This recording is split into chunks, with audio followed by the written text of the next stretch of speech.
Hello, welcome to Elizabeth Reads. Today we have a place called Perfect. We are on chapter 12, which is called No Man's Land. You took your time getting ready, Boy said when Violet finally joined him downstairs. Girls are so slow. No, I didn't, Violet snapped, following him through the hallway. Come on, we have to hurry. The Watchers will be on duty in Perfect soon, and if they catch me here, I'll be in trouble. You make them sound really scary. I'm not going anywhere with you until you tell me what's going on. Shh, keep your voice down, Violet, Boy whispered, gently closing the front door behind them. I told you, they're the Watchers. They make sure people like me and my friends don't turn up imperfect. They don't want you to know we exist. So there's more like you? She asked. Lots. Boy winked as they raced along the tree-lined avenue towards town. They moved quickly up Splendid Road towards the Archer Brothers Emporium. Then Violet followed Boy up Edward Street, stopping outside the butcher's where he pulled her into the darkness of the doorway. You have to be very careful from now on, he whispered. I can't get caught on this side of the wall, and you can't get caught going into the other. Just follow me and do as I say, okay? Violet looked at him and nodded, her throat dry. She was scared, but she wasn't going to let Boy know. She followed him silently as they slipped out of the darkness and headed towards the town hall. With the wooden glasses on, Perfect didn't look quite so perfect anymore. Even though it was dark, she could see that the paint was chipped and worn from buildings, the hanging baskets of flowers weren't as full or colorful as they'd seemed, and even a little rubbish whistled past her feet down the empty street. It looks different, she said, sticking closely to Boy's side. It's not the same place, really. Well, it is and it isn't, he replied. They were approaching the town hall when Boy stopped again and beckoned Violet into the darkness of another doorway. That's where the Watchers sit guarding over No Man's Land at night, he said, pointing up to the clock tower on the top of the town hall. There should be some there now. Can you see them? Violet followed Boy's finger and looked up at the top of the tower. She had to crane her neck to see the top. Glass windows glowed warmly against the night sky, and she could see a shadow moving about in the light. There's one, she whispered. Well spotted, Boy said. I always keep an eye on the tower and only move when no one's there. They don't normally look at the streets of Perfect, as the curfew keeps everyone indoors at night. They mainly watch the walls, but it's better to be safe than sorry. They waited for a few minutes as a watcher moved about inside the tower. Quick, he's gone, Boy said, pulling Violet out of hiding and past the town hall. She didn't dare look back up and shivered, imagining the phantom figure watching them from above as they snuck along the street. Boy ducked left into Archer's Avenue and stopped. Violet almost walked into him in her haste. He raised his hand to signal silence and then stepped into Rag Lane and looked back up towards the tower. Coast still clear, he whispered, moving quickly down the passage. It was pitch black, and goosebumps rose up on Violet's skin. She could barely see Boy moving just ahead of her. Where are we going, Boy? She whispered. This doesn't lead anywhere. I was here before. Boy didn't utter a word as they headed straight for the dead end. Violet stopped suddenly. A large arched wooden door stood in the middle of the stone wall ahead. There definitely was not a door here last time I came, she stuttered. I'm sure of it. That's because the Archer's glasses hid it, Boy said. My home is behind that gateway. It's where my people live. And who are your people? Exactly, Violet asked. The outcast, the unwanted. We've lots of names. Boy smiled, but we're mainly called the No Man's Landers, and we're definitely not perfect. You'll see. Boy tapped out a gentle rhythm on a large iron knocker on the middle of the door in the gateway. It seemed to be some sort of code. Someone grunted and snorted as if in disgust, and then there was movement on the other side of the wood. They waited for what seemed ages when a hatch by the knocker slid across and a bloodshot eyeball stared out, searching the street. What are you doing standing out there, Boy? Have you lost your marbles, young man?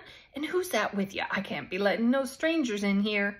She's my friend. She got lost. She's new to No Man's Land and ended up outside the wall by mistake. I had to get her back. There was a short click, and suddenly the door swung inwards. A round, red-faced woman dressed entirely in purple ushered them through. You'll get me in trouble wandering in and out like that, Boy. And who's this friend of yours? She turned to Violet before Boy had a chance to speak. When did you get here, young lady? Who's forgotten you? Violet looked at Boy, her face completely blank. She's a Harper, he said as he pulled Violet through the door. Oh, the woman smirked. I thought your lot were perfect. Suppose there's an odd one in every family. Well, young Harper, make this your home. You ain't getting out of here now, 'cept in a box. The woman's laugh echoed around the high stone walls that loomed over both sides of the narrow road, making Violet shiver. They were still in Reg Lane, only on the other side of the gateway now. Violet could hardly believe she hadn't been able to see the door before.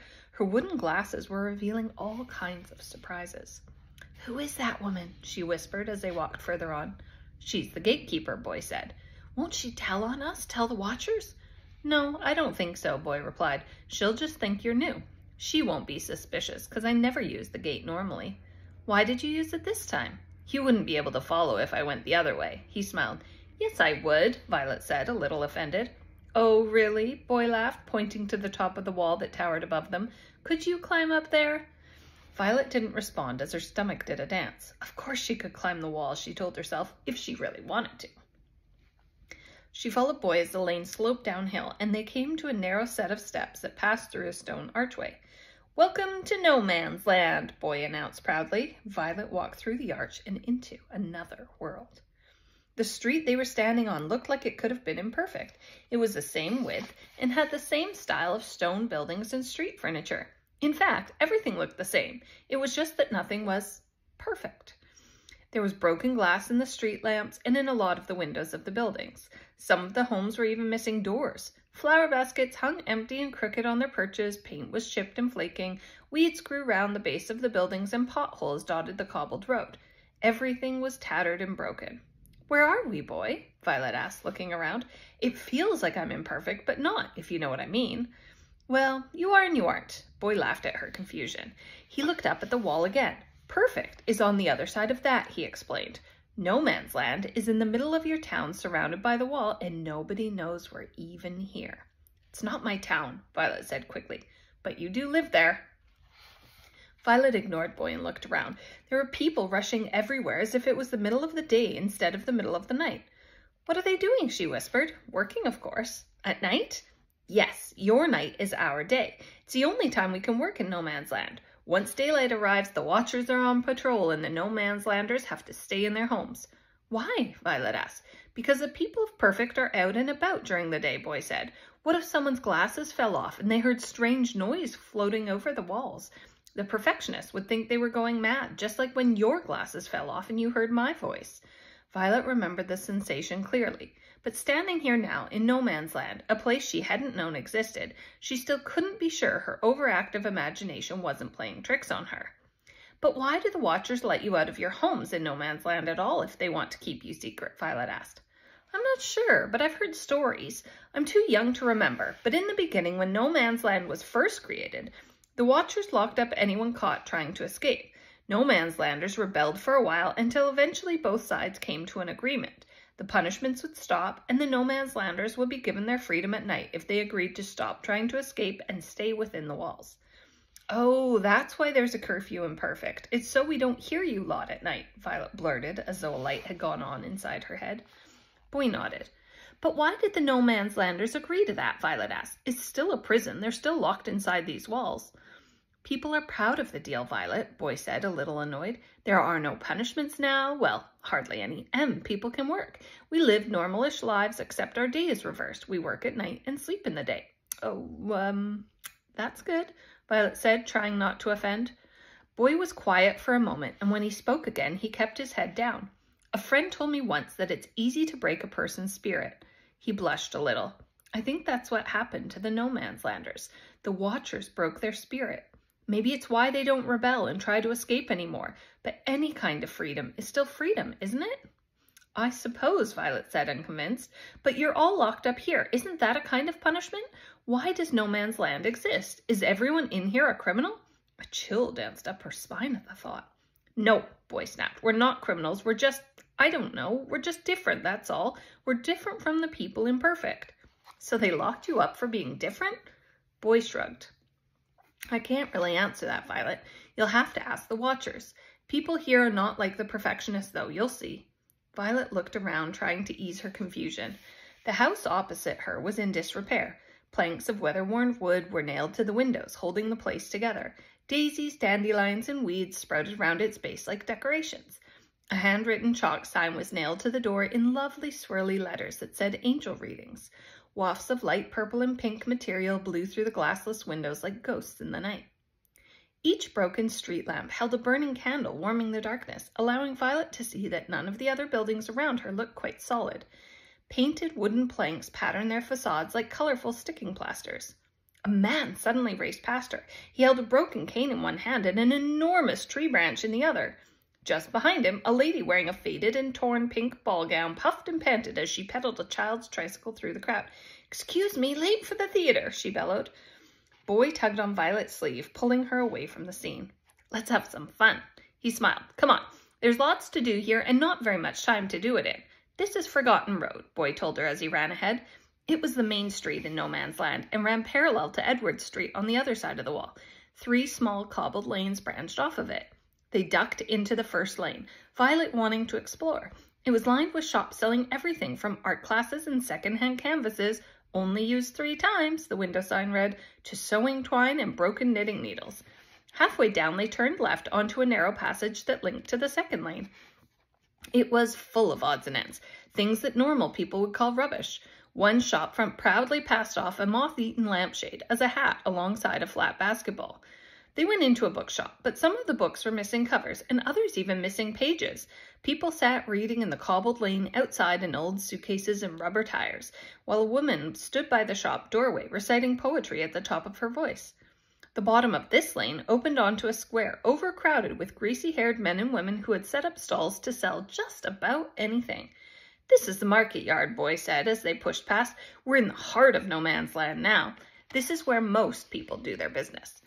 Winks and nods passed between the stall owners like a silent language.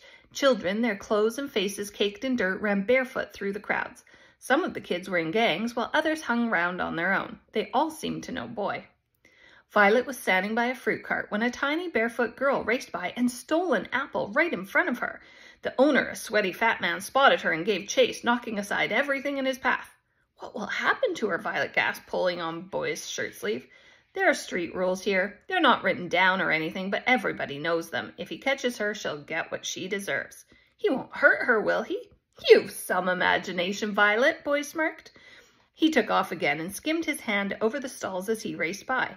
When they rounded the corner, he planted his back against the wall and picked 2 ice buns from his pocket. "Let's hope they don't kill thieves," he joked, scoffing down one as he handed the other to Violet. "But that's stealing. You can't steal from people," Violet fumed. "You sound like a perfect girl," Boy grumbled. "I am not." "Well, eat it then," he teased. She looked at the bun, then back at her new friend.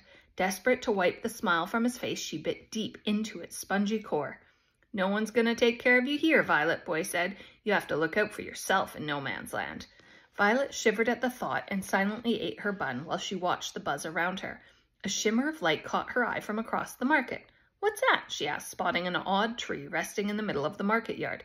The tree was bent and shriveled as if it was almost dead. There were no leaves on its branches, but it seemed to be glistening into the darkness. She moved towards it, negotiating the bustle. Boy followed her.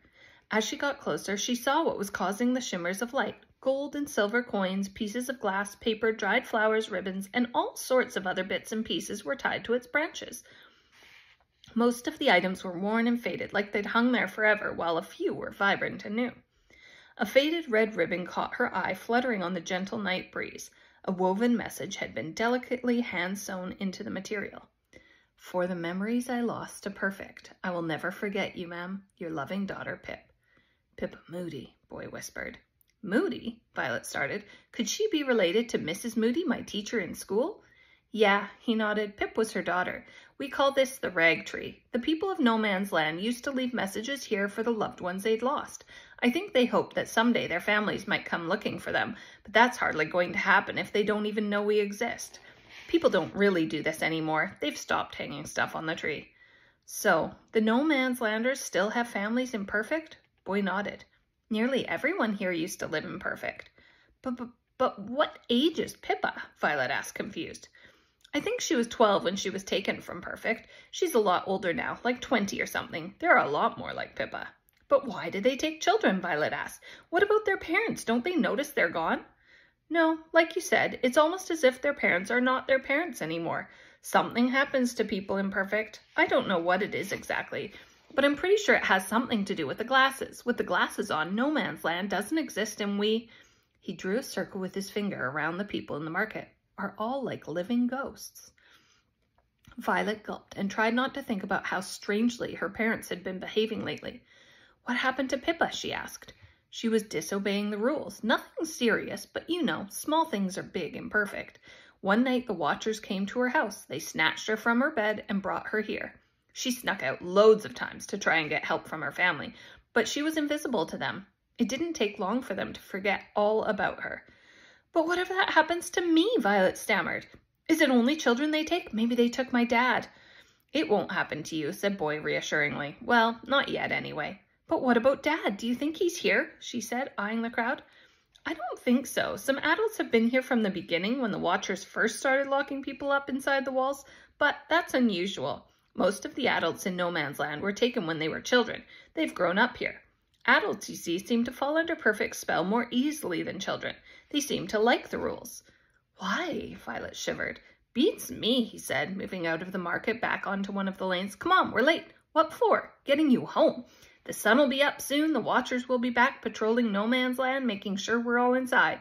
If they catch you in here, there'll be trouble. And that's the end of the chapter. I'll see you next time. Bye-bye.